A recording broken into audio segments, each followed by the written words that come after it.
Sonny here, along with Frank and Frank. And if you recall last week on Return of Chandu, uh, Chandu's family was captured by the Lemurians, and Chandu was dropped into a pit. And it looks like the yacht captain may have been killed by the natives. And you may also remember this little lady somehow got a hold of the voodoo doll that I had hidden. You didn't. You said last week you did. Oh, you never got it. All right, we'll just check on that. Uh, It's here.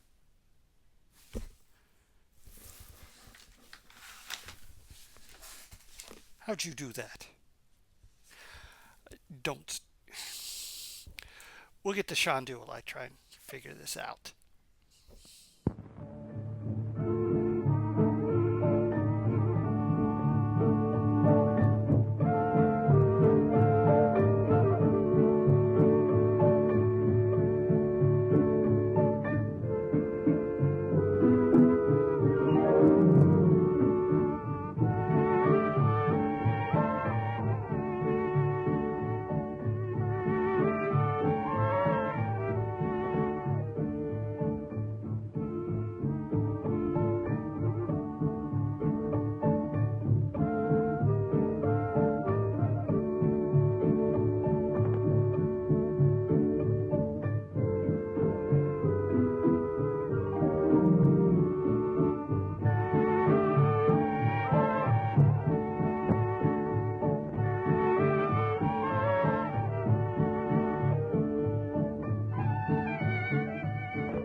We have to be very careful.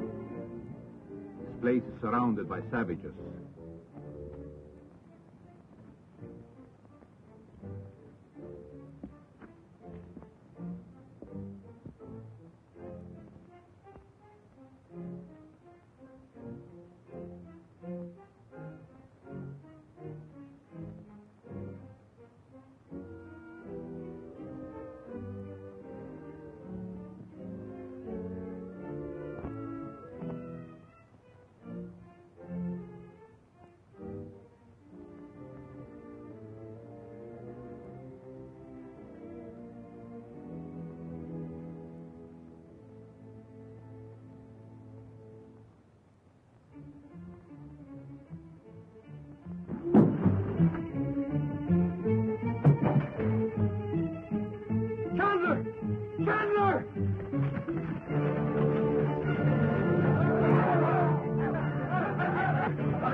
Find him with the rest of the prisoners.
He was a moment ago. But just as we were about to enter the temple, all of a sudden he disappeared. I don't know where. Oh. Oh.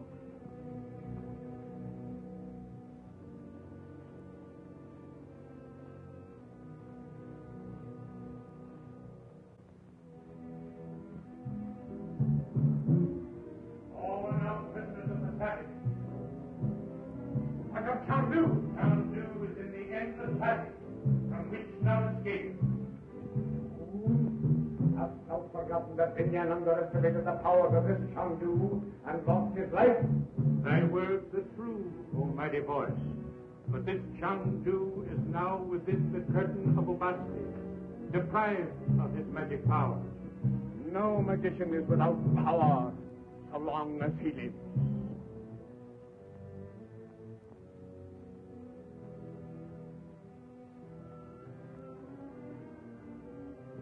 Mistress, Thou wilt place the Princess Naji within the invisible circle.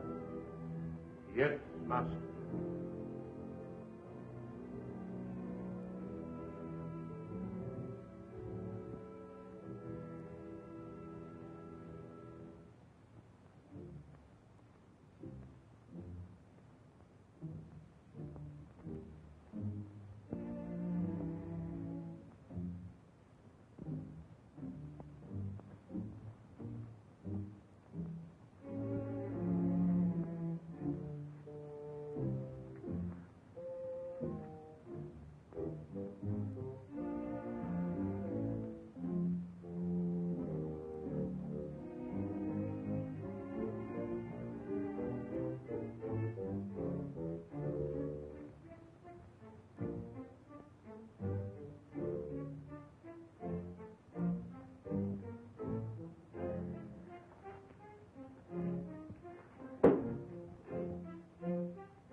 Surely the hour has not arrived. No, Princess. Thy time has not yet come. But danger threatens, and Osana must not be deprived of her destined soul. Then Chandu is not dead. No, he and the others are in the dungeon of the savages. Sonny's being a little recalcitrant on the voodoo doll thing, but interesting. Chandu is without his powers. Doesn't sound good. Well, we'll get to the rest of this week's chapter after this. So you are the great Captain Video. Why am I honored by your visit? I have a strange mechanism I want your opinion on. What is it? Part of a mechanical man, which with others has been causing great destruction. Welcome to Atoma, Dr. Tobor. You can aid in my present campaign, which is the conquest of the planet Theros. And I've already landed forces there. The conquest of Theros is the first step toward making me supreme dictator of the universe. The war of liberation is being directed from my secret control room here on Atoma. The prisoners we take will be put to work to increase production of materials which I need.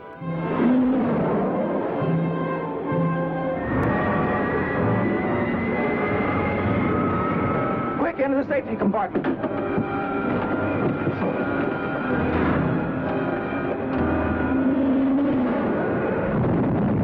My scientific genius has destroyed Captain Video, as I told you it would. Who's this Voltura? Dictator of the mobile planet Atoma. He claims to be our protector. But we know he means to conquer the entire solar system.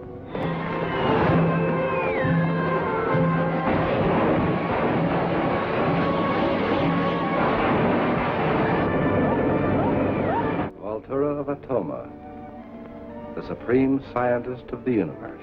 Surely you don't admire him, Professor. He's a dangerous enemy who plans to enslave the universe. Merely a figure of speech, Captain. The time has come to direct all further attacks against the planet Earth.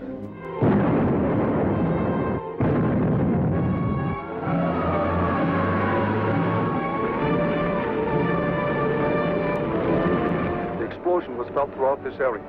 This feared all petroleum stores east of the supply depot were lost. Disaster equipment is being rushed to the spot. The cause of the explosion remains unknown. An avalanche at Mountain City. The hydroelectric plant burned out at Westfield. The Riverview Dam went out. And 3 government warehouses collapsed, all within an hour. What do you make of it, Captain? I don't know, except that all these disasters seem to be tracing a definite course. Attention all field units in the northwest sector. This is a general alert. To all chief agents in Sector 3, report to Video Ranger headquarters at once for special orders. Thanks to you, Captain Video, your Ranger organization will soon be smashed. Without leadership, it can no longer stand in my way of complete conquest of the solar system. Voltura, dictator of Atoma, sends strange mechanical monsters to invade and conquer the Earth. Captain Video and the Ranger race out to do battle with them. Wait here, I'll see if there's another way in.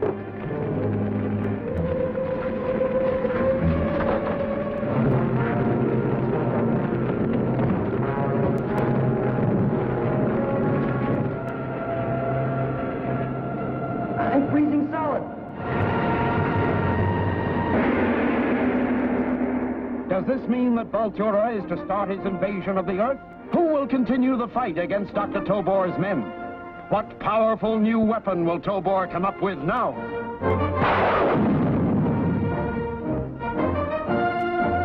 Is the rocket projectile ready for takeoff? Yes, sir. And I've set the controls on a course toward Atoma. Good old Gallagher.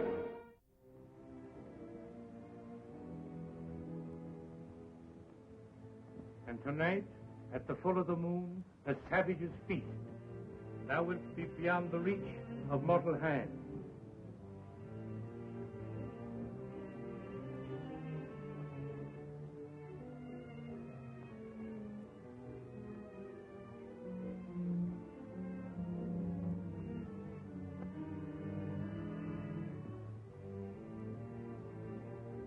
Chandu!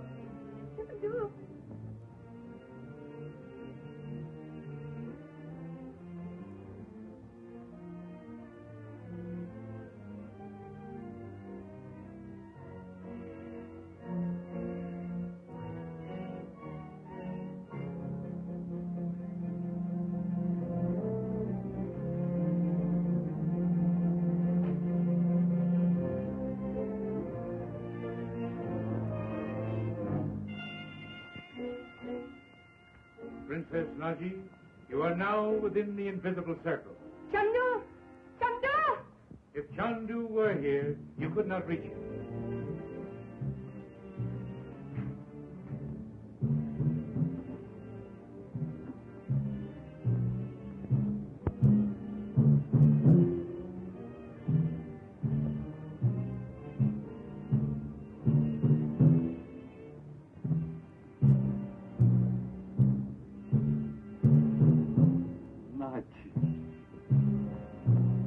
Chandu, I knew you'd come. Come, Naji, my love. It is safe. What happened? I cannot reach you. Be calm, my dear. It is an old trick of the black magicians. Oh, I'm afraid. You have been thrust into the fourth dimension. But for the moment, there's nothing to fear. Be brave. Oh, Dorothy and the others, they are in terrible danger. Oh, you must find them. At once. Morning will be too late. I'll find them, Naji.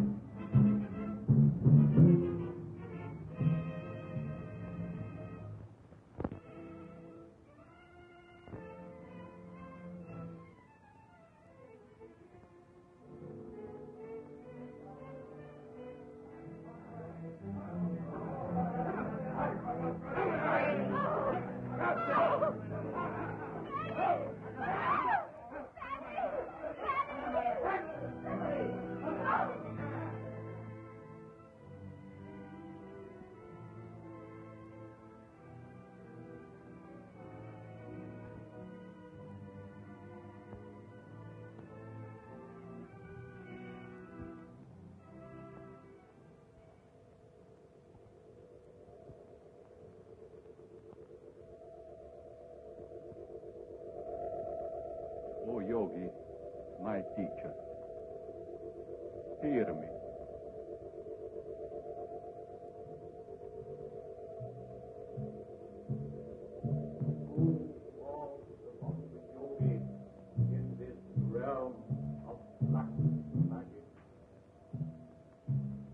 Where are you?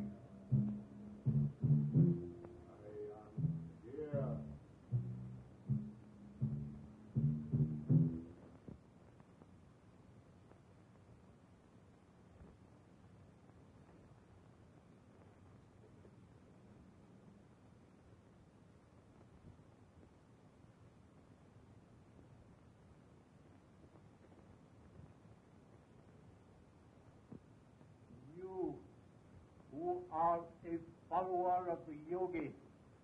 Lift the grating that I may see your face.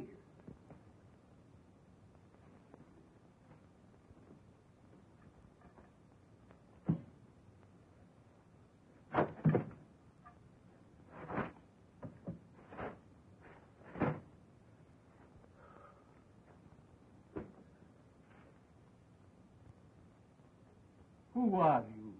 I am Kiva, leader of the white magicians, who once ruled all of Lemuria. Give me the sign.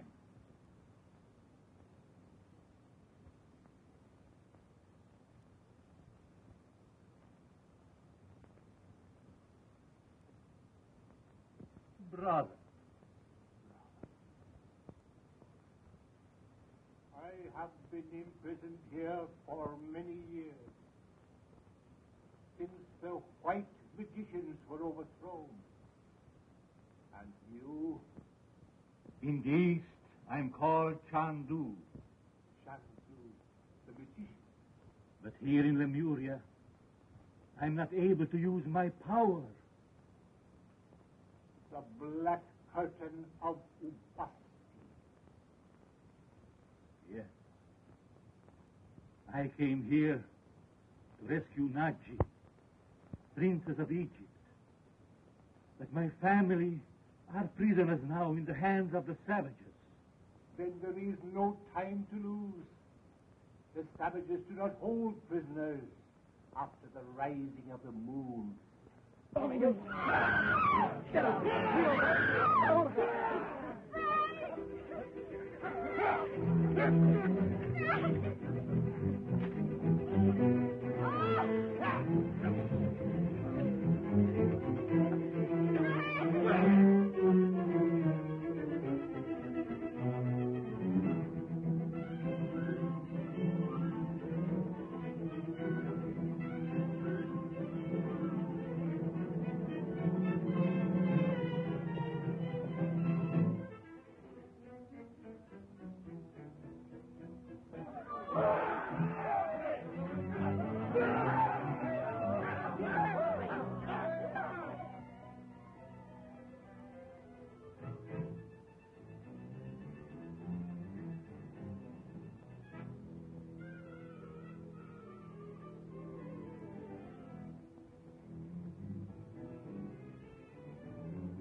We must swing across. It is the only way out. I will go first.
Not the most active heroes we've got here.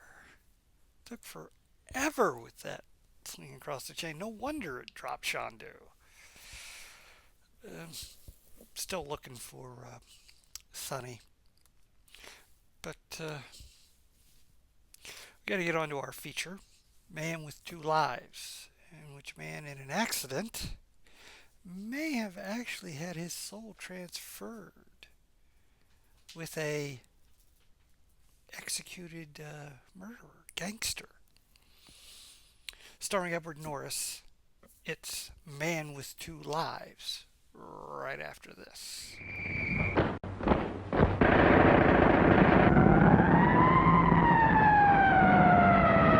Calling the police, calling the G-men, calling all Americans to war on the underworld. Universal presents Gangbuster.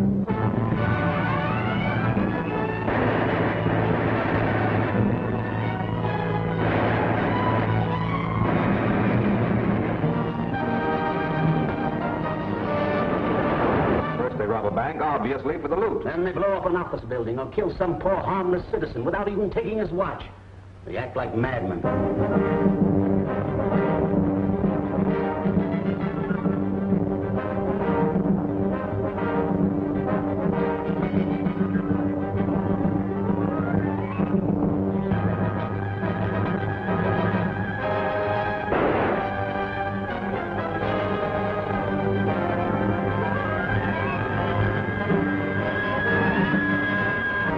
Fellow citizens, you are listening to the voice of death. I believe you are alarmed at the spread of a reign of terror in your city. I and the League of Murdered Men return from our graves to take revenge on those who sent us there. I'm giving you the facts, Bill. One of them came to see me. He offered to get me out of prison if I'd join the mob. The window!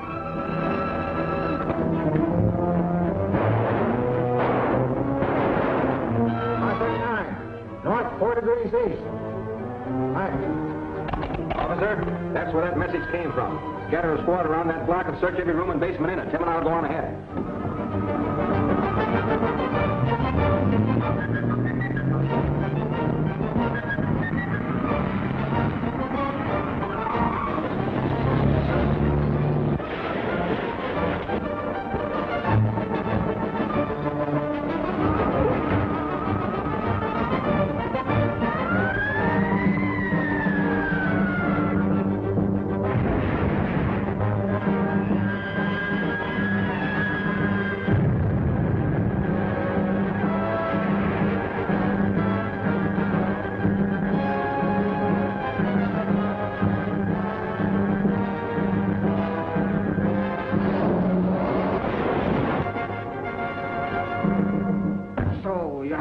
With the police and let them get away alive.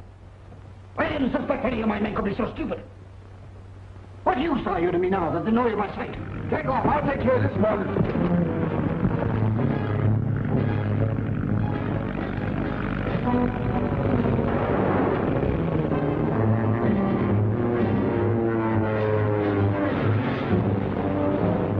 Do you see what I see ahead? I'm going straight through. Get out on that running board. So they won't start shooting. Get up there, I say!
Reg, come here and look at this.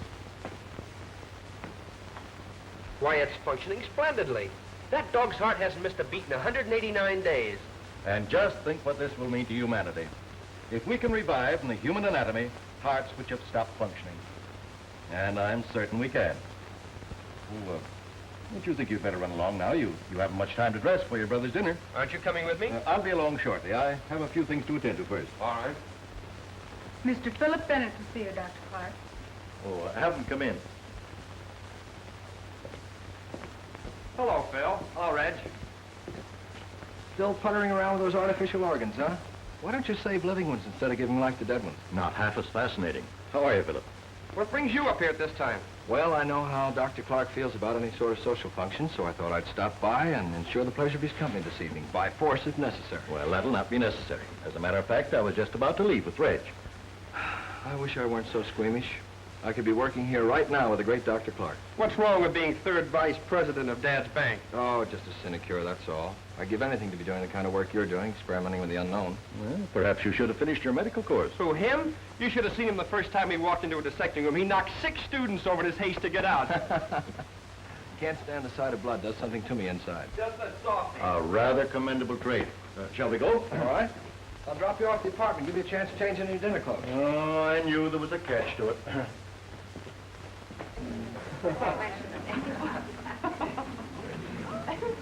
Ladies and gentlemen, may I have your attention for just a moment, please? It gives me extreme pleasure to announce the engagement of Miss Louise Hammond to my son, Philip. Congratulations,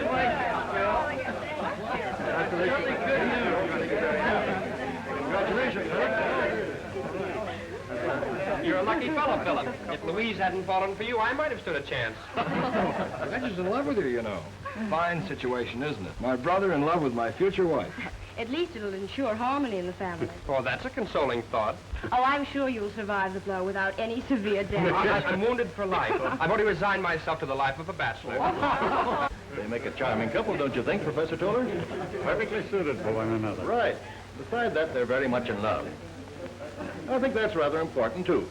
But then, anyone could see that at a glance, especially a great psychoanalyst of your reputation. Well, I didn't think it necessary to mention the obvious. Forgive me, but I keep forgetting that you deal mainly in repressions. Have you encountered any new ones lately? You'd be amazed the number of persons who suffer from repressions without even being aware of them.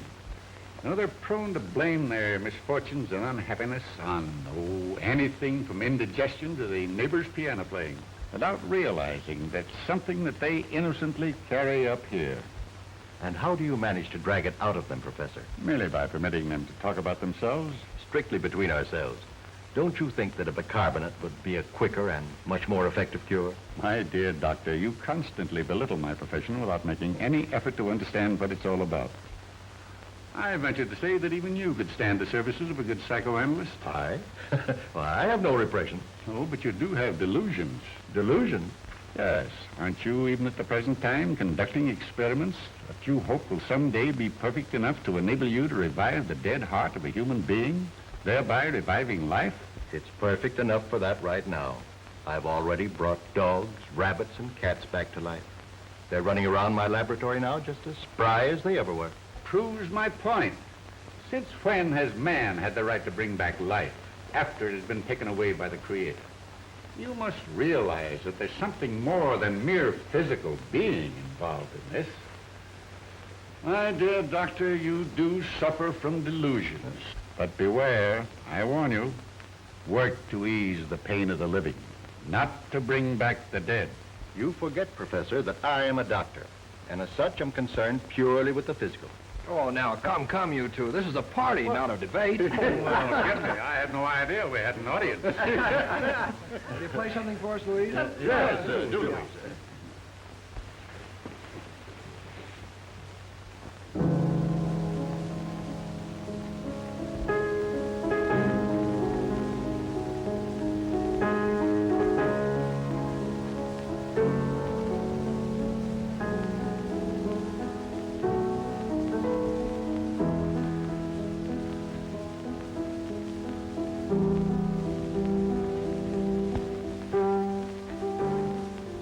dies at midnight.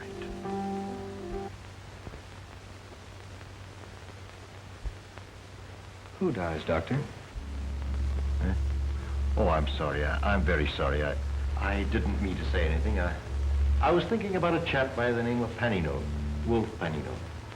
He's going to be electrocuted at midnight. How dreadful.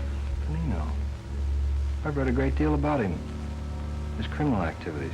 He's an interesting case, isn't he, Doctor? A congenital killer. A man whose hands have accounted for a dozen known deaths, and heaven only knows how many more. Do you happen to know what drove him to a life of crime? Apparently some insane pathological urge to kill. He was born and raised in the slums. Even the members of his own gang lived in deadly fear of him, not knowing when he was going to turn on one of them. And he's to be executed tonight? At midnight. How do you know so much about him? I called on him secretly in his death cell 2 days ago. Well, I didn't know that. I didn't want anybody to know anything about it until I was ready. I wanted him to donate his body to medical science, to learn that if, after he had been pronounced dead, I could bring him back to life. He called me a screwball. But even if you'd been successful and had he been willing, he'd have only returned to his former mode of living and would have had to been executed again. True. But it would prove that we can bring back the lives of men definitely worth living, because they have something worthwhile to offer humanity. Yet there's no proof that any man, once brought back from the dead, would return to his old mode of living. I'm beginning to believe the professor subscribes to the theory of transmigration of the soul. Transmigration is something that is beyond our knowledge in our present form. I do, however, believe in the immortality of the soul. No. Professor, would you have me worry about the soul as well as the body? I must say, this is a cheerful discussion for our engagement party. Let's drop it and have some fun.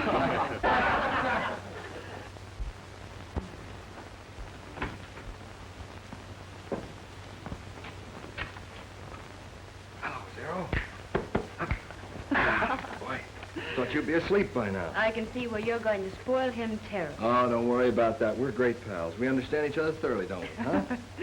I guess it's time your Aunt Margaret took herself off to bed.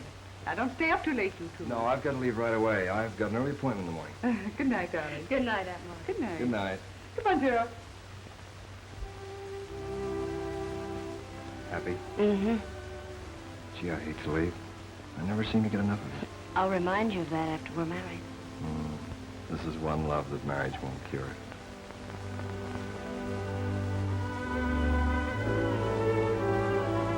Good night, dear. Good night, darling. Night.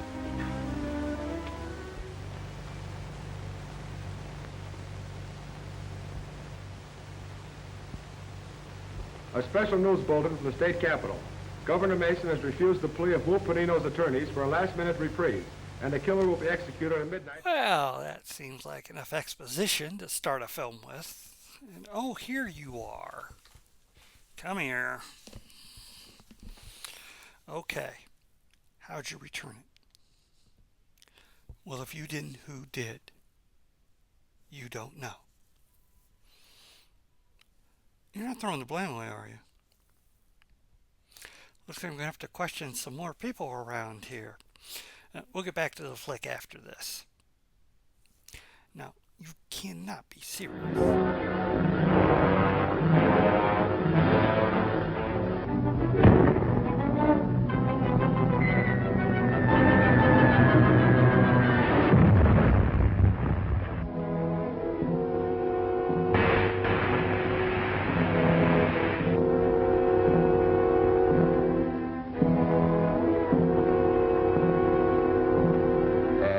Power enough to seize or destroy the world.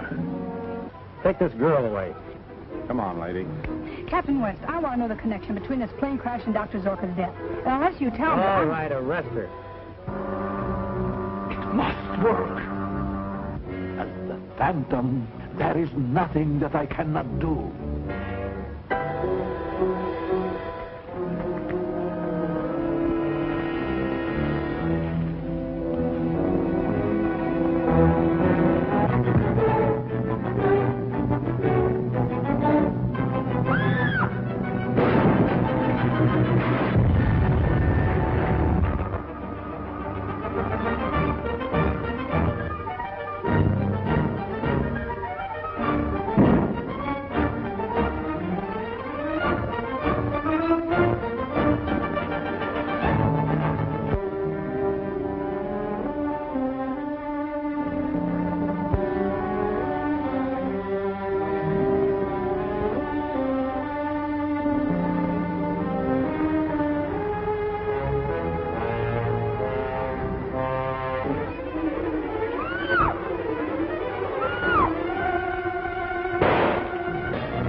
plane 8 miles off Devil's Point, heading for the Navy anchorage.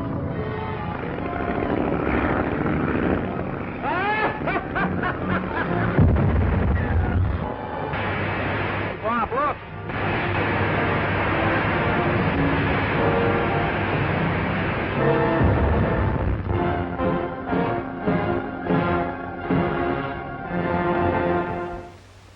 Well, it seems we're always the last ones to leave. Yes, I'm afraid we've outworn our welcome. Nonsense. You two are my dearest friends.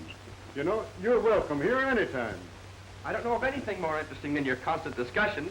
Well, when you reach our age, you'll discover that life holds many insoluble problems. And that our discussions about them are merely a feeble means of searching for some solution. That's right.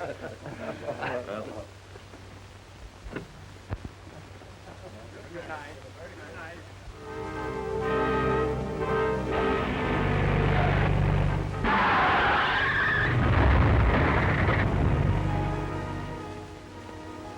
Why, it's Philip's car.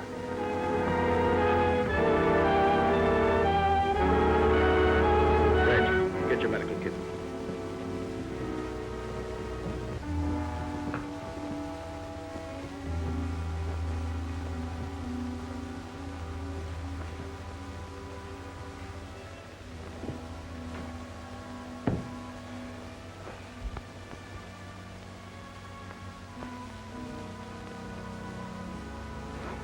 Here, Doctor.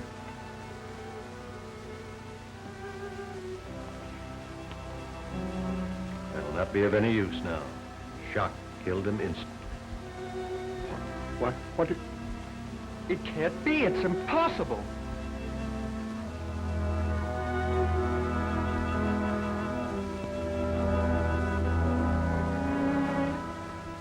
Doctor, you said you could bring back life to dead hearts, make them beat again. I said I succeeded in doing so with animals. You said you could do it with human beings. I heard you. Tonight, you were certain you could revive Benino, a killer. Well, if you can revive a killer, why not Philip? A boy who has everything to live for. You said your ultimate desire was to restore the lives of those who are worthwhile. Well, here's someone worthwhile. Restore him. I can make the heart function again, only if none of the other vital organs have been injured. You said he died of shock. Yes. But I'd have to be certain, very certain. Oh, for heaven's sake, Dr. Clark, we can make certain of that in a few minutes. You know we can. Every moment counts. Yes. You've always wanted an opportunity. Well, here it is.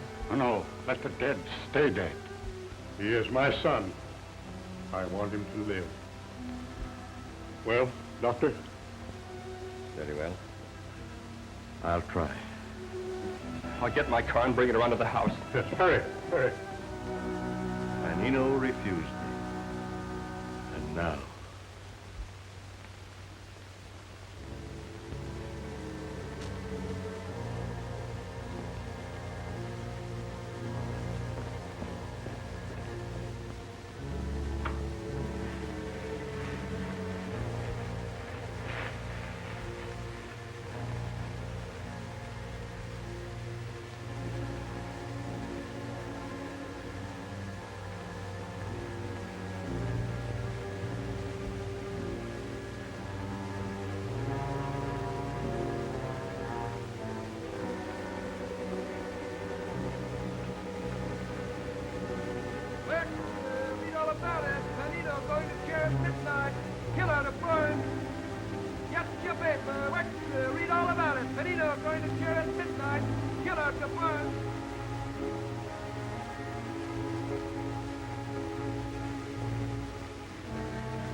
He lives.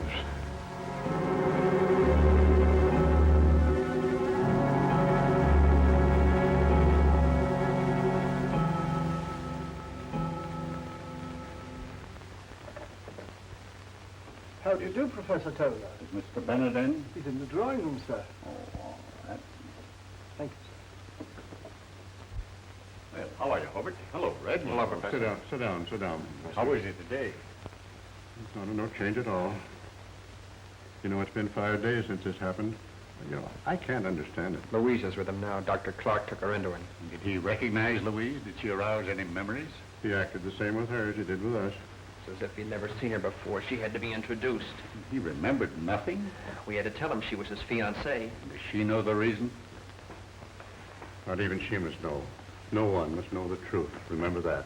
We're telling everyone he's suffering from amnesia caused by the accident. Yes, it's better that way. If the truth were to become known, the world would look upon him as a ghostly freak. Dr. Clark has agreed to say nothing of this. In fact, he prefers it that way. He wants to study the results of his experiment even before announcing it to the medical world. Well? Hello, Doctor. Hello, Professor. How is he? Physically, he's all that could be desired. He's as well now as he ever was in his previous existence. But mentally... No improvement at all? None. His mind seems to be engulfed in a mist which is impenetrable. Well, perhaps it's only a question of time until something occurs that will recall him to himself. Perhaps. But in the meantime, it's frightening. Why don't you speak with him? Maybe if you were to probe at his subconscious memory, you could get him to... Why, I'd be delighted if there's no objection. Oh, none at all. We must try every means. But remember, he won't recognize you. Oh, I understand that, Doctor. It was the first time we'd met. You asked for an introduction. We danced together all evening. You insisted on walking home with me, and we walked all the way in the snow. You said you didn't mind the snow or the cold or anything as long as I was beside you. Do you remember? Oh, don't you remember? Don't you?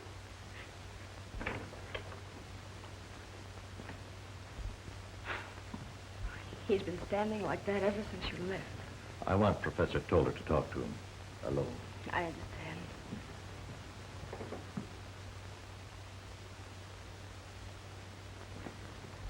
Philip. Hello.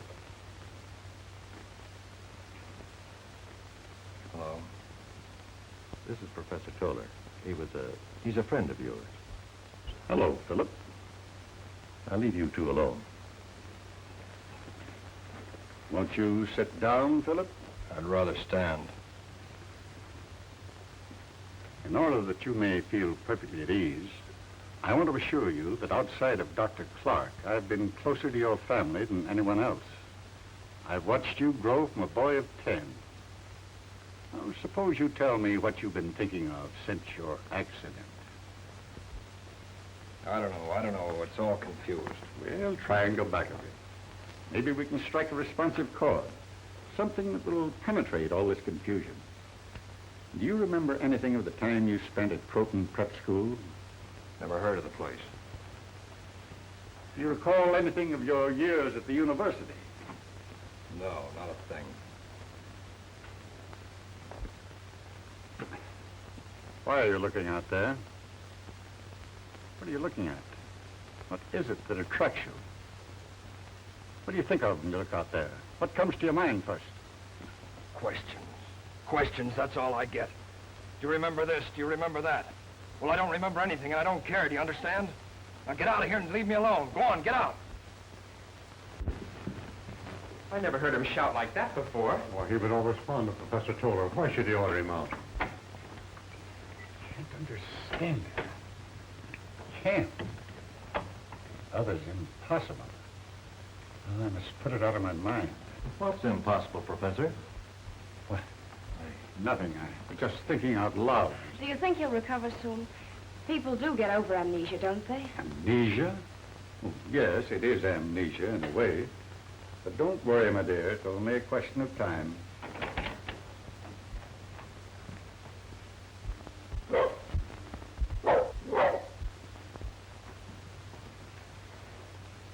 Going out for a walk. Tired being cooped up in there. Well, I think it'll do you good. I'll go with you. I'll go alone if you don't mind. Oh, course. But you can't, not after your memory and all that. Well, someone must go with you. No one must go with me, I insist on it. But Phil, for heaven's sake, leave me alone. If I want to go out by myself, I'll do so. What?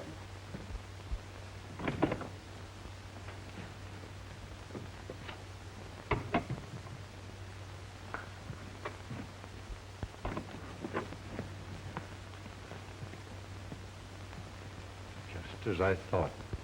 The same direction that he was looking out of the window.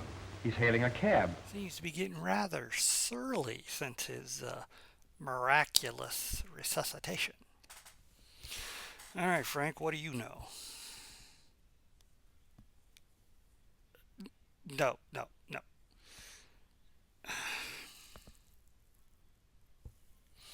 I don't want your life story. Just what do you know about the doll? What doll? Okay. Thanks. Well, maybe Frank knows. We'll see after this.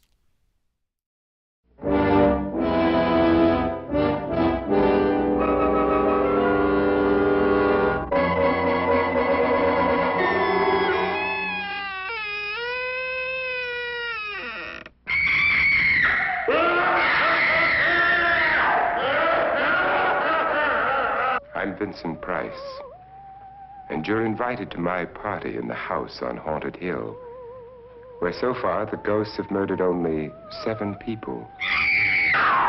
So won't you come and make it 8? You'll see human heads without bodies. Mysterious pools of blood dripping from the ceiling. The walls move slowly in against you. Don't try to escape, you can't.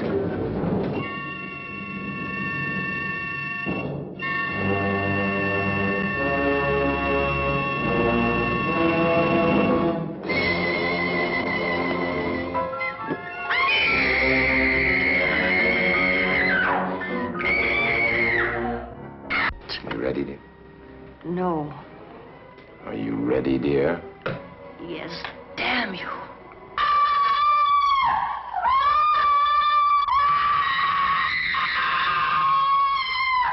The ghosts are waiting, so won't you join me in the house on Haunted Hill?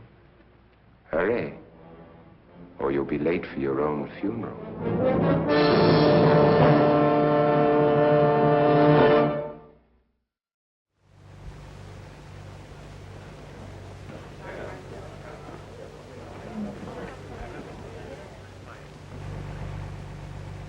Keep on driving till I tell you to stop.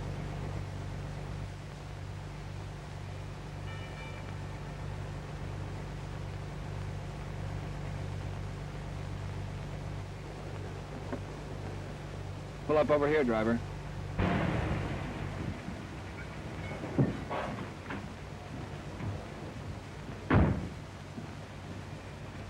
All right.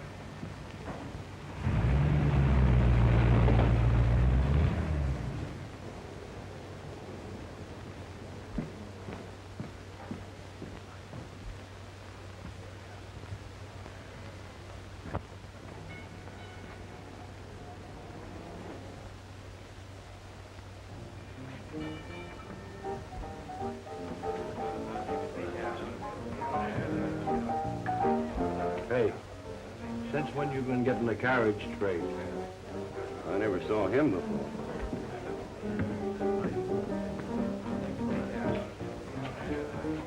You want anything? Yeah, bourbon.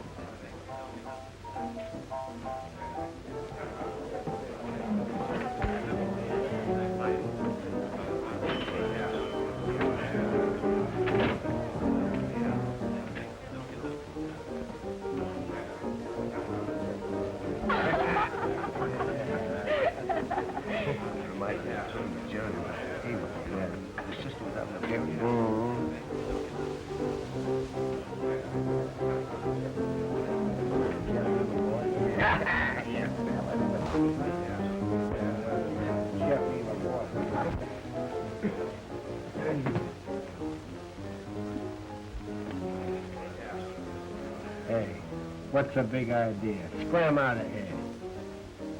We're old friends. We'd like to be left alone. All right, boys.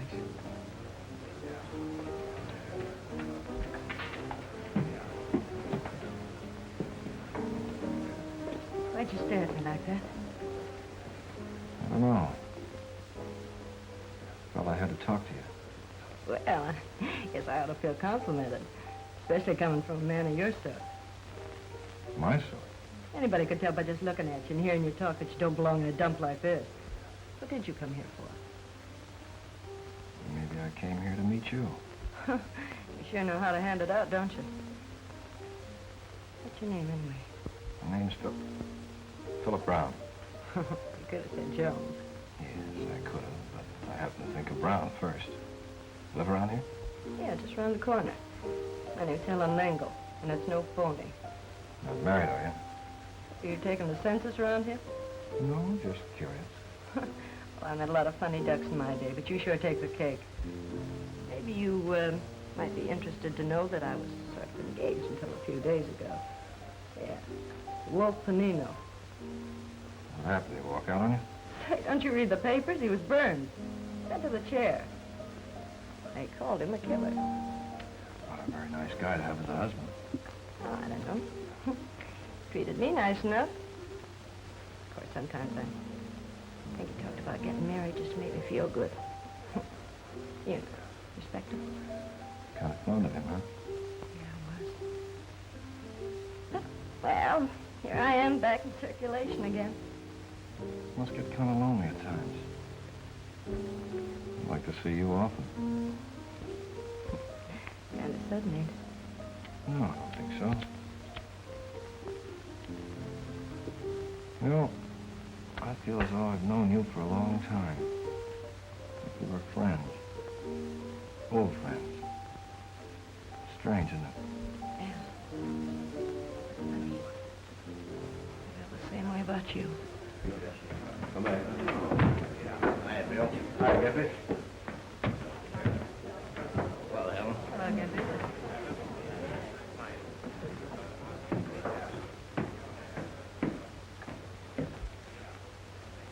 Where are you going? Up there. I wouldn't if I were you. Why not? That's where the Panino gang hangs out. Mitch Larson's running them now, and he don't like strangers to bust in on him. I don't think I'll have any trouble. You wait here till I get back. We're going out.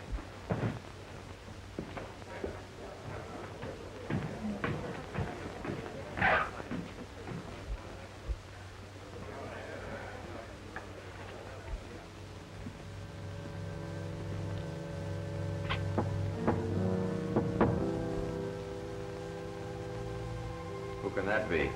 Maybe a cop. Sporady would have tipped us off. Besides, that's the signal. Open it.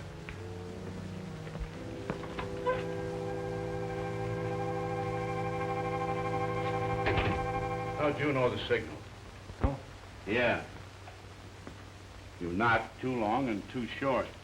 Did I? I wasn't aware of it. I just knocked. What do you want? I thought you might need some help. I came to join up with you. Come to join up with us, huh? Just like that. What do you think this is, Boys Town? How do we know you're not a dick? You don't, yet.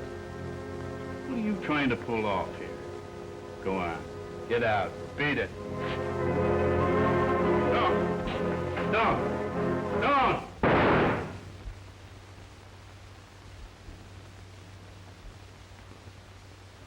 I don't like to be pushed around. And another thing. I don't take orders, I give them. Any objections? You'll be making a mistake if you have. He wasn't the kind of man to lead you. I am. Together we can go places. Say, I'm Gimpy. You weren't getting anywhere with Mitch anyways. What do you say, boys? Mitch wasn't for us. That's Jess. That guy's Tim. Hi. That's Eric and Hugo. They're brothers. Hi. I'm Philip Brown. Well, what do you get lined up? Well, there was a diamond grab we had planned, and the whole point about it is timing.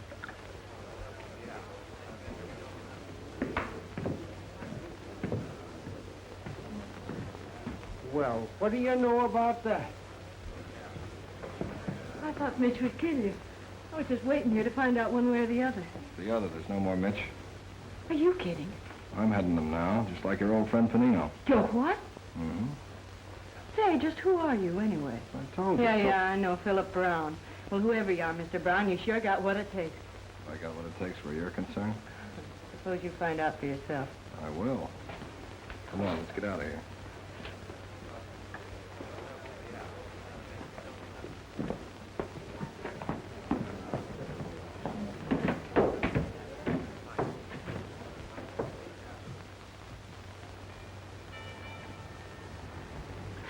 What did you stop for?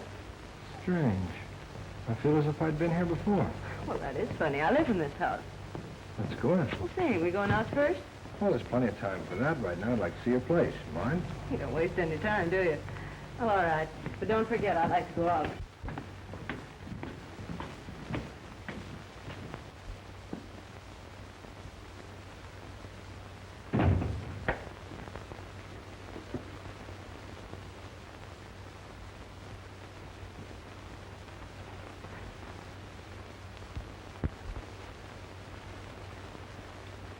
Phew, just like Panino.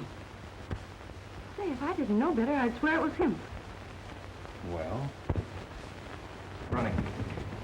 Sure thing? Yeah, he's been putting that stone 3 months out. I'll load the job of finishing. Take that and anything else that's around. Don't stay too long. Once we get into the bank and get that elevator switch working, it's a cinch. All right, I'll keep the building clear. If you hear the horn, duck.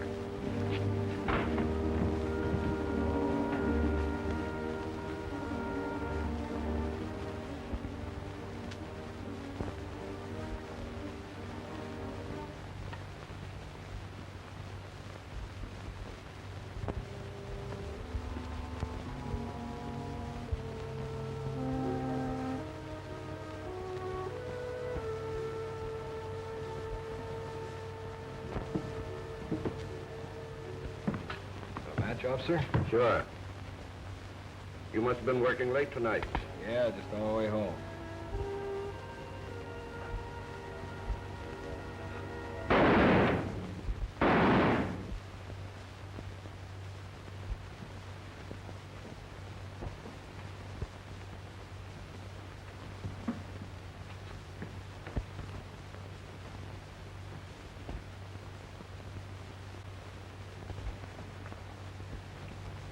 Big haul, eh?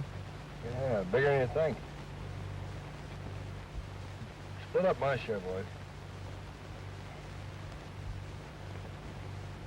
Where do you live? I didn't mean to nose into your business. I just thought I'd drop you off. Drop me at the next corner. You mind if I say something? No, go ahead. It's bad business shooting a cop, especially when you have to. You didn't know there was anything wrong. You'd have passed by in a minute. I imagine he would have. Makes me feel good inside. Funny. Panino used to say the same thing. What's that? Oh, nothing. To be settling into this gangster lifestyle pretty easy. Ah, Frank. So what do you know? Well, you have to know something after all. You were affected by the voodoo doll when you attacked me. Yeah, but you don't know anything about this. I'm not a very good detective here. Well, thanks anyways. I guess I'm at a loss. Well, take another break and then get back to the flick. 'Twas the night before Christmas, and all through the house, not a creature was left living.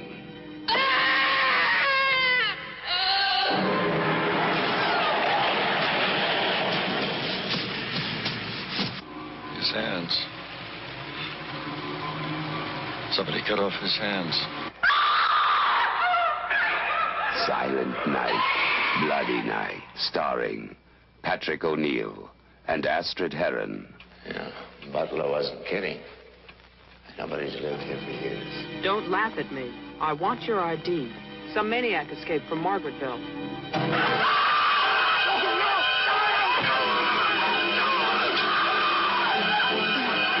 you like to drive there? Also starring John Carradine.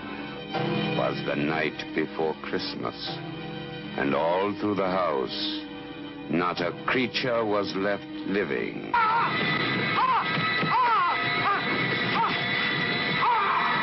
Silent night. Bloody night.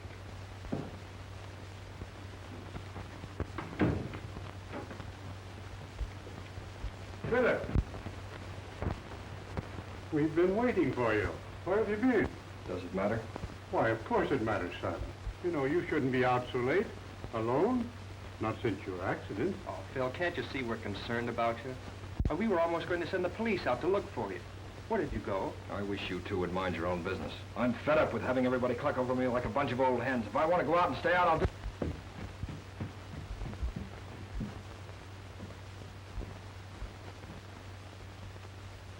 A crime wave which has aroused the entire city.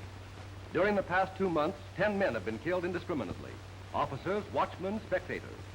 The cold-blooded callousness with which these crimes were committed have caused both police and newspapers to compare the mysterious leader with the deceased Panino. Early this morning, 2 former members of the Panino mob, Jess Fowler and Tim Martin, were questioned by police and stated that the Panino mob had dispersed after Panino's electrocution. A special squad under Lieutenant Detective Bradley has been assigned to apprehend the criminals and...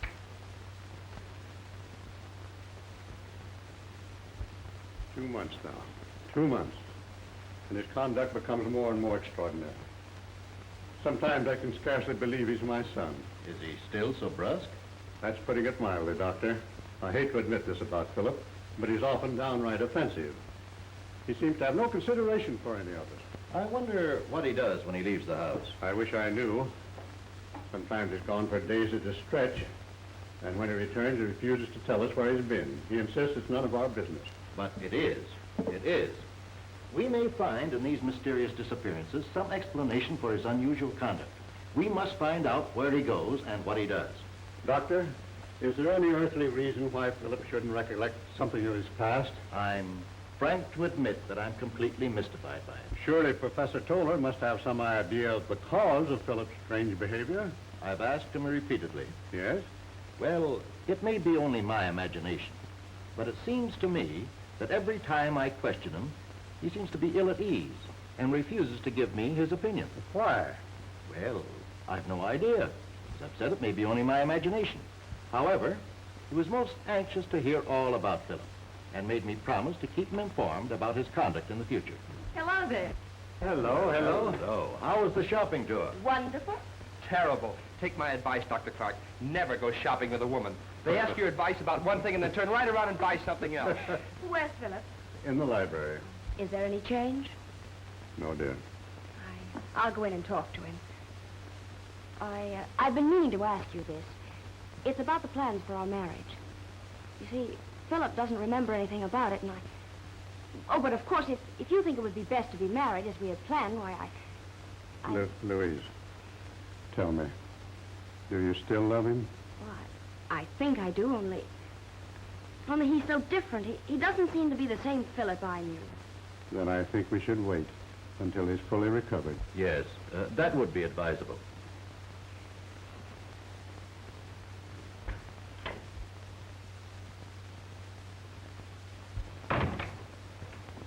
I thought I'd come in and keep you company. Nice of you. I wondered where you...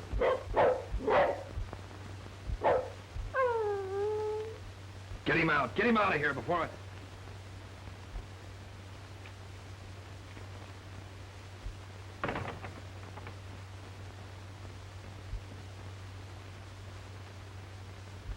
Sorry, but that dog, it bothers me. I didn't mean to explode. It rather startled me, too. Please, sit down.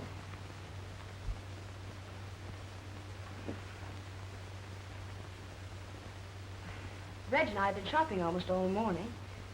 You've seen quite a bit of my brother, haven't you? Why, yes. He's such fun. We met quite a few of your friends. They all asked about you and want to know when they could come and see you, but... Reg... What's the matter, Philip? Why do you stare at me like that?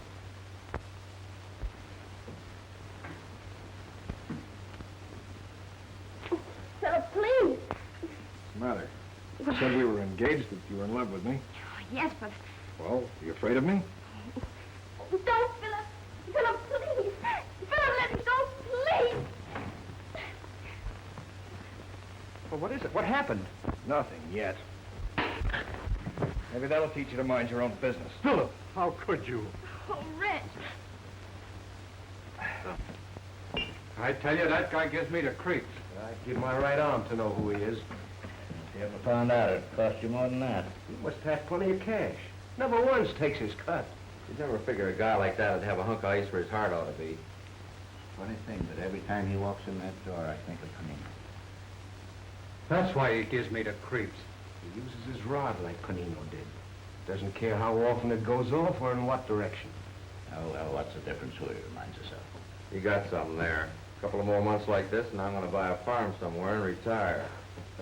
Hey, what's keeping you, though? He'll be up in a minute. He's downstairs with Helen. I don't know any more about him than you do. He just won't spill. You know, you think being as close to him as you are, you'd at least know who he was. He's the talking kind. Except when he makes love, and then he sticks to the subject. He's sure strong for you. Oh, I don't know. Sometimes I think so. Sometimes, you see, I don't give a rap about who he is. That's his business. The thing that burns me up is that he never takes me anyplace. I think he was afraid to be seen with me. Here he is now. You waiting long? Oh, I don't mind. What else have I got to do? Boys upstairs? Yeah, I'll go up with you. No, you stay here and keep Helen company. I'll be down in a minute. Sure, sure.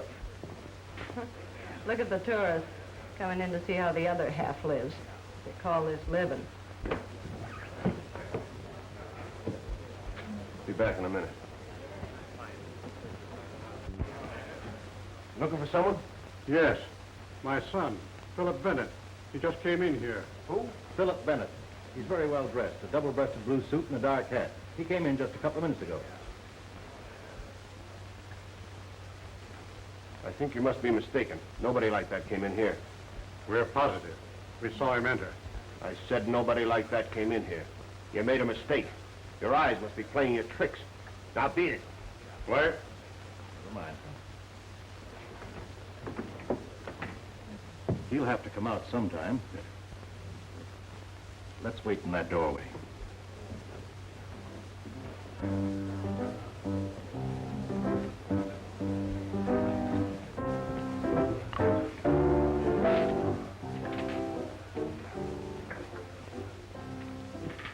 The mystery's over. Huh? Did you recognize that tall gent? He ain't exactly in my social circle. His picture's in the paper plenty. Hobart Bennett, President, City Security Bank. Big Chief Blue Blood. What's he doing here? Looking for his son. His son here? Yeah. You don't mean it. Yeah. Wow. Are you going to tell him his father was here? Me? Do you think I'm crazy? I ain't sticking my neck out.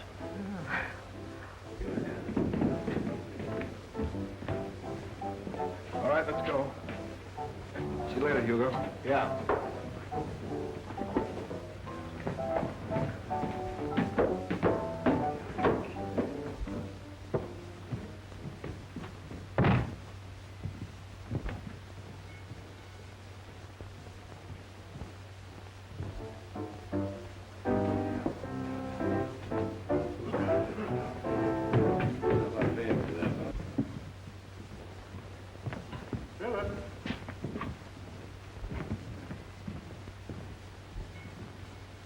You go on ahead. I'll catch up with you later. What were you doing in a place of that sort? Who told you to follow me? You haven't been yourself these past weeks. Something is responsible, and we determined to find out. What brings you down here in a section like this? Yes, what possible reason could you have for coming here? I like it. Do you understand? I like it, and I don't want you ever to follow me down here. Is that clear? Why, Philip, what is this? What is it? If you're in trouble, all you have to do is confide in us. Of course, I realize you're not yourself yet, but your conduct is reprehensible. Striking your brother and running away from us repeatedly as though you couldn't bear our presence? What's at the bottom of all this, son? I don't know. I don't know. I can't explain it. Is it that girl? No, it isn't her. It isn't anyone. It's just that I feel that I must do it. I feel it. What's the difference? Why? I like it, that's all. I like it. And if you ever come down here again, I won't be responsible for what happens to you. You make me feel cheap. Always leaving me here and never taking me out. I told you I had something important to attend to. Oh, sure. It's always important. But you can't kid me any longer. You're ashamed of me.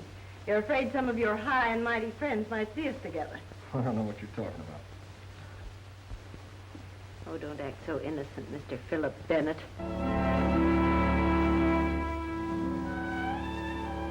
What name did you say? Philip Bennett, that's who you are. And one of those two men was your father. You needn't try to kid me any longer. Gosh, just imagine, Mr. Philip Bennett, leader of the Panino mob, and my boyfriend. Huh, that's a laugh. You're mistaken. Oh, no, I ain't. Hugo told me. Your own man came into Sprague. He's looking for you. Hugo recognized him. Seen his picture in the paper dozens of times. Why didn't Hugo tell me? Well, he figured that if you wanted to keep it a secret, he'd string along with you. I see. Of course, I wouldn't tell anybody. You know you can trust me, don't you, Phil? Sure, of course. And just to prove that I'm not ashamed of you, I'm going to take you out. We'll do the town from top to bottom. Oh, baby, won't that be something? I always knew you were a honey. Love me? Uh-huh. You're for me, all right. How about a kiss? Pleasure, Mr. Bennett.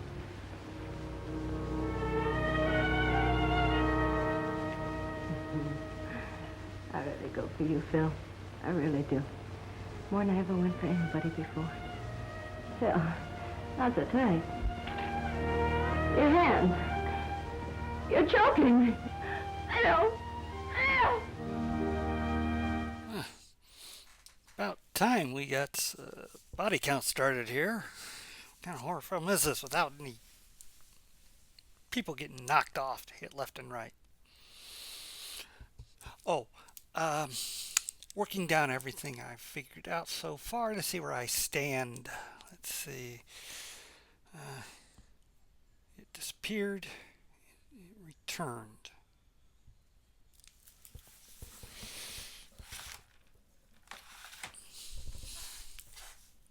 Still there. Okay.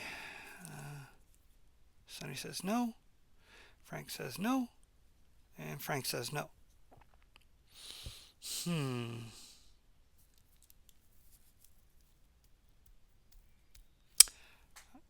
Well, after tabulating everything, I can honestly say I haven't got a clue.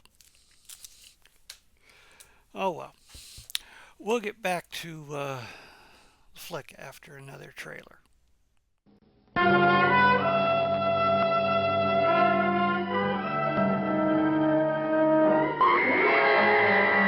Yes, the night holds terror, an evil reborn from Frankenstein, a macabre nightmare to a teenage world of rock and roll emotions. For the first time, male descendant of the infamous Frankenstein, deadlier, more terrifying than ever before. He needed her kiss to satisfy his desire, but he wanted soul, for the fiendish creation ruled the earth in terror. I'm sure of one thing. You better hurt that brain cells are damaged completely. Frankenstein's daughter. Now everything was ready. Who would be his first victim? Who will feel the cold sting of death? Kill him! Call her off, don't you? Go ahead and shoot. She can't even feel it. Back! Kill him! For the most suspenseful moments you have ever spent, see this masterpiece of Scream a Second Terror. You will never forget it.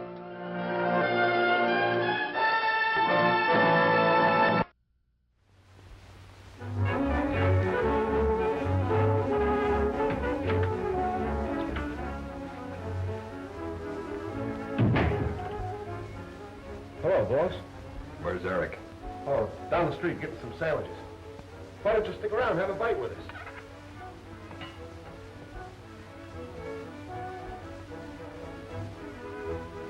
Anything on your mind?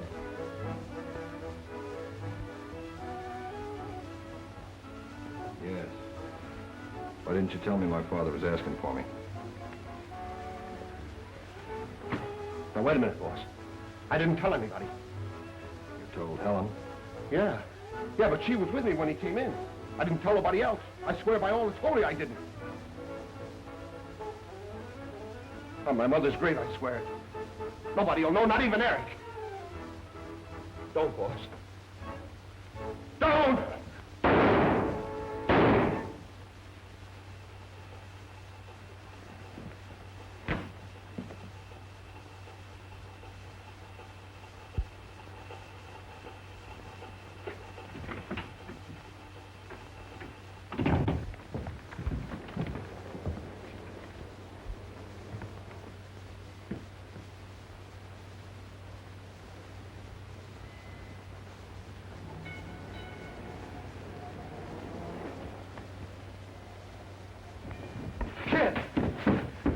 Are you all right? Hugo!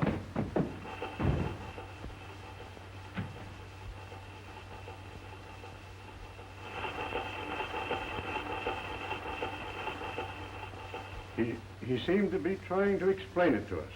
It lasted for only a moment, and then he shouted at us to leave him alone. And even threatened us if we attempted to follow him again. Surely, Professor, by this time you must have some opinion regarding the cause of such a complete transformation. Yes, I have formed an opinion. A hypothetical one, purely. Yet one so fantastic, so inconceivable, I hesitate to tell it to you. You must. This is no time to spare our feelings. If there's some strange influence behind all this, I think we should know about it. Very well, then. Ever since I first met Philip after his new life, I've been poring over these. And, what has this to do with Philip? They all dwell at great length on one subject in common, namely transmigration of the soul.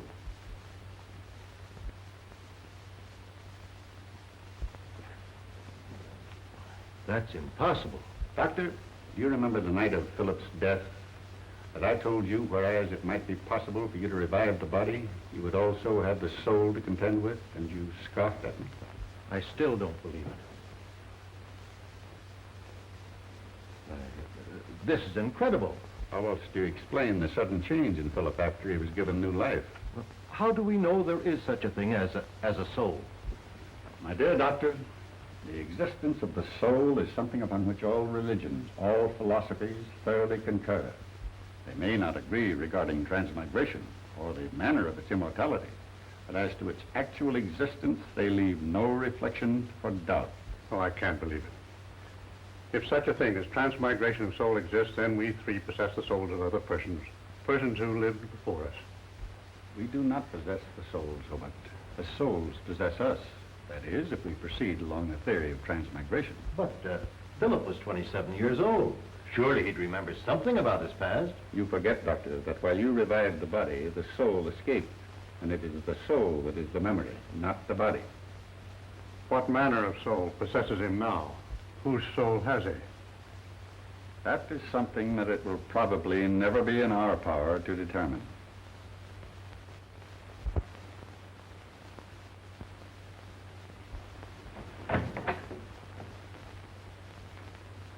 Hello, Eric. Never thought you'd be calling to see me of your own accord. Too bad about your brother. Yeah. Nice funeral they gave him. Anybody be proud of that? Yeah. Well, come on, spill it. What's on your mind? I want you to get the guy that killed Hugo. Now, don't tell me you want us to find out who he is. No, I know who he is. That's why I'm here. Are you getting soft? I thought you boys always took care of those little matters between yourselves. We usually do. But this is different. I got my reasons. You remember that Helen Langle was killed on the same day as my brother? Well, the same guy did it. You interested? Go on. Maybe you'd be more interested if you knew it's the same guy you've been hunting for weeks. The one that's behind all these robberies and killings. Sit down. What's this fellow's name? Don't laugh when I tell you. I don't see anything funny about this. Well, Philip Bennett. never heard of it. The society boy. His father's Hobart Bennett, the banker. That Philip Bennett? Oh, you're crazy. I told you not to laugh. Look, if this is a game, I don't get it, and believe me, I don't appreciate it either. Do you see a grin on my puss? I'm giving it to you straight. He's heading a Panino mouth. Tell me what you know. He walked in a week after Panino got burned. Knocked off Mitch Larson and took over. Told us his name was Philip Brown. What did he knock Mitch off for? He don't need no reason to knock anybody off. Real bad, huh? You ought to know. He gives us all the willies.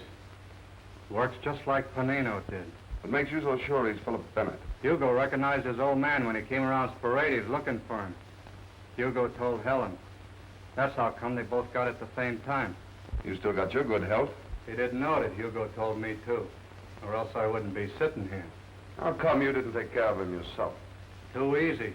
This way his whole family pays. I'd feel a lot better. Why should a young society boy like Philip Bennett be mixed up with your sort? That's the one thing I can't figure out. Maybe it's thrills, I don't know. Some of those guys will screw you in a bat. Yeah, it don't make sense. Maybe he's too big for you to touch, huh? You know better than that. But what evidence have I got other than your word, which is nothing but the word of a gangster? I thought of that. That's why I waited till now. I just left him. Yeah? We're pulling a job tonight. And if you caught him actually at the works, you wouldn't need anything else, would you? No, that's all I'd need. And you'd take care of me. You know what I mean? Well, I'll do what I can. Miller's Warehouse, 8th Street, 11 o'clock.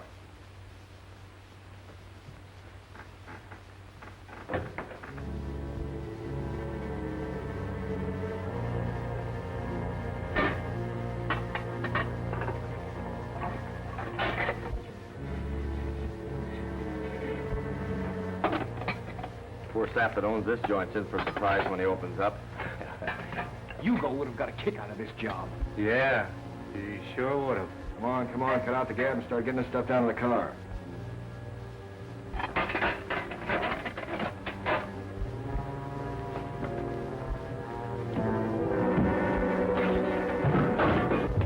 Cops are coming up.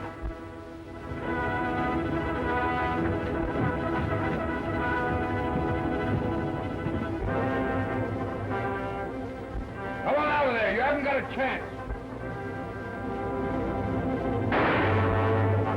Pull that lock off.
knocking off thugs left and right here.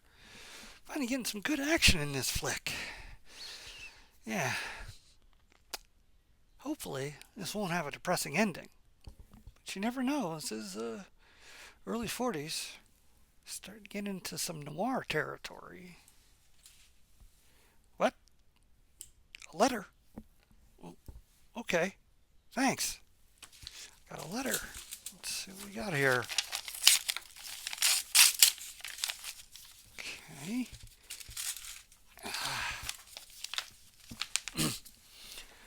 Dear Uncle Todd, it's me, the one who sent you the voodoo doll. I am also the one responsible, well, yeah, I've been going through a lot of trouble with this, for its appearance and disappearance. If you would like to know more, call me at this number.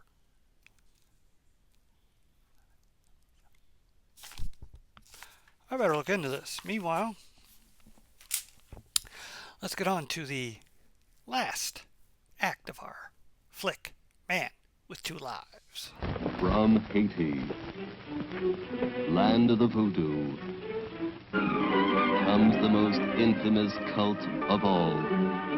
Bela Lugosi as Murder Legendre. I see death. Master of the undead damned. The sinister power behind the white zombie.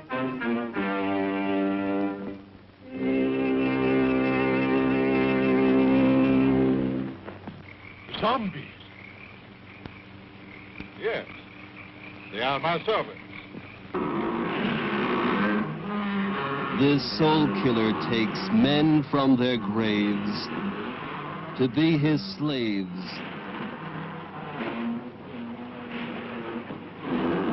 His instruments of terror, and now this fiend plots to possess a woman. Only a pinpoint, a silver one, in a glass of wine, or perhaps a flower. Keep it, monsieur. Keep it. You may change your mind. Not dead? Are you mad? I saw her die. The doctor signed a certificate. I saw them bury her. Captive in the borderland between life and death. Her brain drained of the life spark. The white zombie obeys the unholy commands of her demon master.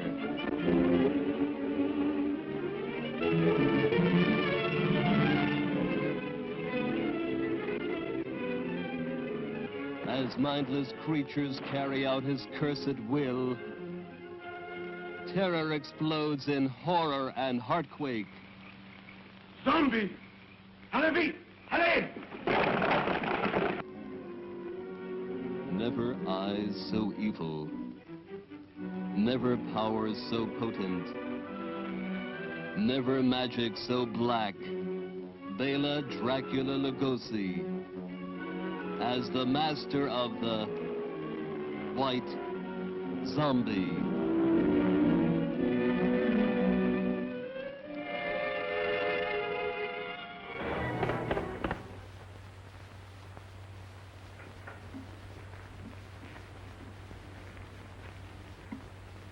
He promised to be here quite early.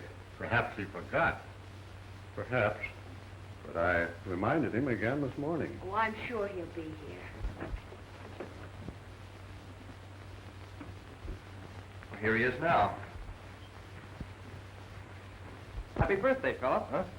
Oh, thanks. We've all been waiting for you.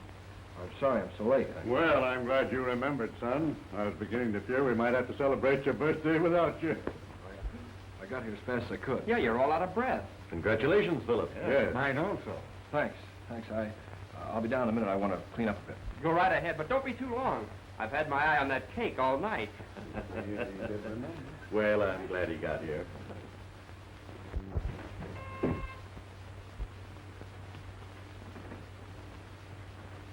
I'm Lieutenant Detective Bradley. I'd like to talk to Mr. Bennett, Hobart Bennett. Will you wait here, sir?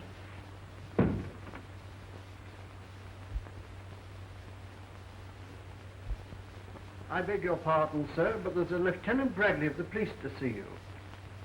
To see me? Yes, sir. Well, have him come in. Very good, sir. Will you go in, sir? Thank you. You want to see me? Yes, I hate to intrude like this. We trailed an escaped thief to this section. We're covering every house. Well, he couldn't be here unless he broke into the servants' quarters. Yeah, I'll take a look down there. You haven't happened to see anybody come in here during the past 15 minutes, have you? Why? No one. We've been sitting here all evening.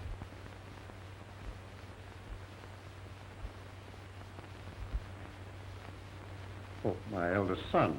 Philip, this is Lieutenant Bradley of the police. How are you, Lieutenant? You've been here all evening, have you?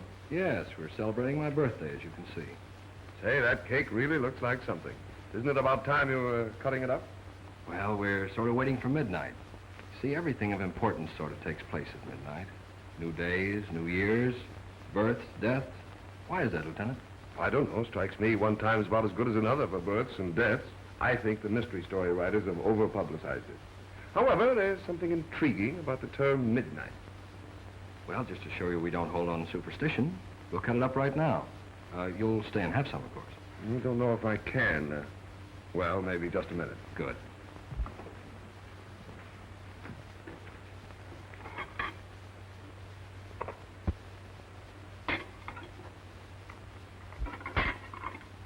There we are, Lieutenant. Ah, thanks. Louise, will you do the honors for us, please? Of course. Won't you sit down? Thank you. Where was this robbery? A warehouse on 8th Street. We got them all except the ringleader.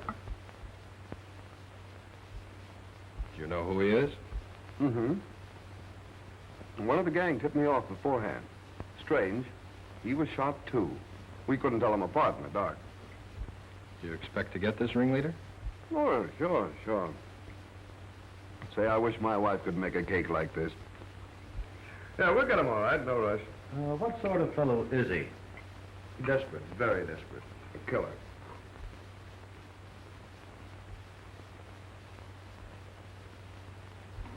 Yeah, I've got to watch my diet. I can't eat this.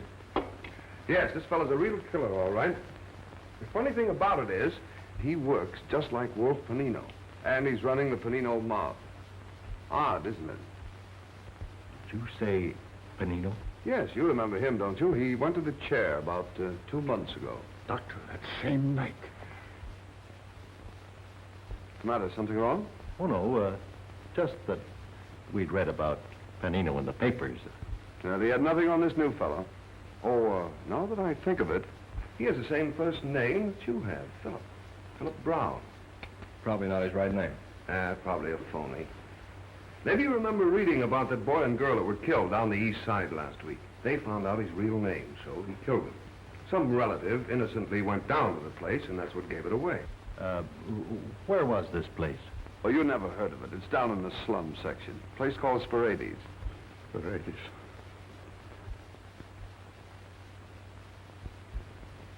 Oh, I'm sorry. Maybe you can't stomach this sort of talk. You folks seldom see this kind of thing. Although once in a while you find a person with plenty of money, plenty of family background, and for some insane reason he decides to become a criminal. I never could understand it myself. Well, there are often extenuating circumstances. Maybe, but I let the alienists worry about that. My job is to catch them. And do you always catch them, Lieutenant? Well, that's a pretty good average, I guess. Cigarette? Oh, thanks.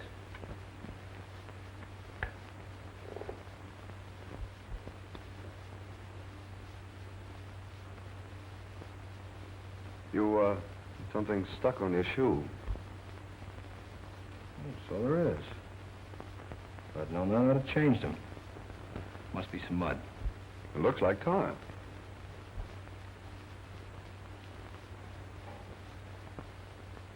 Yes, it is. Guess I got it on the pavement. Oh, on the roof. Roofs are covered with tar. I used to play on them every day when I was a kid, cops and robbers, and I always played the robber. Now I make a living playing a cop. Shows you can't ever tell how a kid will wind up.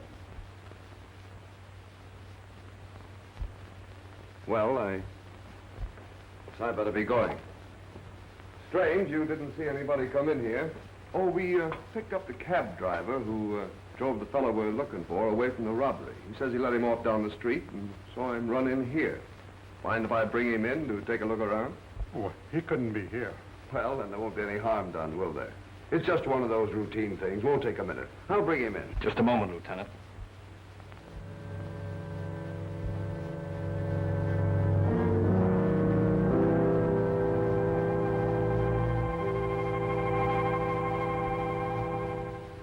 In case you didn't know it, the house is surrounded by police. I assumed that much. That's why I want you to help me. Help you? Yes. Go to the door and order them away. You and I will wait here for a while, and then we'll leave together, in case they don't obey. That would work all right, except, what if I refuse to order them away? You forget you told me the fellow you're looking for is desperate. Very desperate. Philip, you can't. You must... Oh, Philip, stop! Quiet! I haven't much patience, Lieutenant. Well, I haven't any alternative, have I? Yet I could just sit here and think it over for a moment, couldn't I? Yes, you could. But after a while, the police would become concerned about you and break in.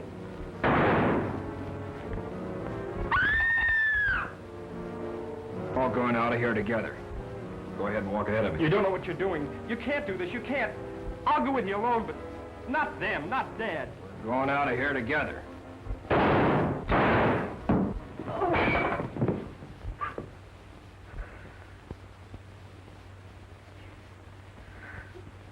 I had to do it, even though he was your son. He wasn't my son. My son died 2 months ago.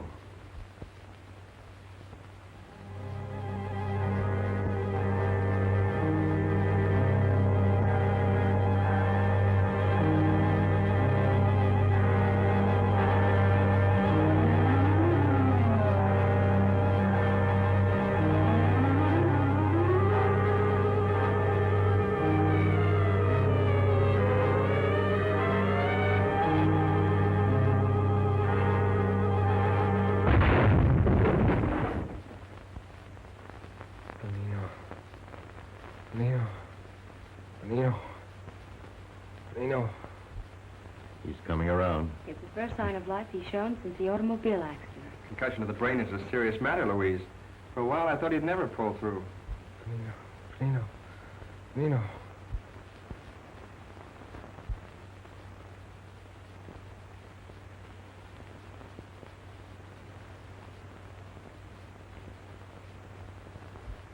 Thank heaven he's coming out of his coma at last.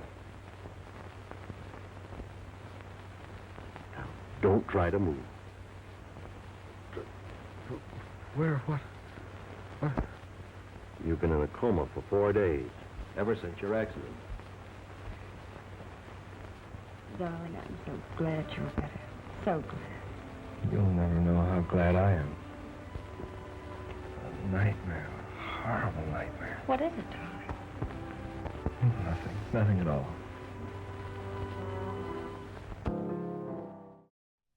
Well, that was a disappointing ending. It was all a dream? Sheesh. Lame. I've been having trouble getting hold of him. His line keeps getting busy. Oh, I think he's answering. Hold on. Yeah. Yes, this is Uncle Todd. Yes, you were the one who sent the voodoo doll. Yes. So how'd you do it all? You're not going to say. Really? Why are you calling me? You had me call you just so you can laugh. You son of a...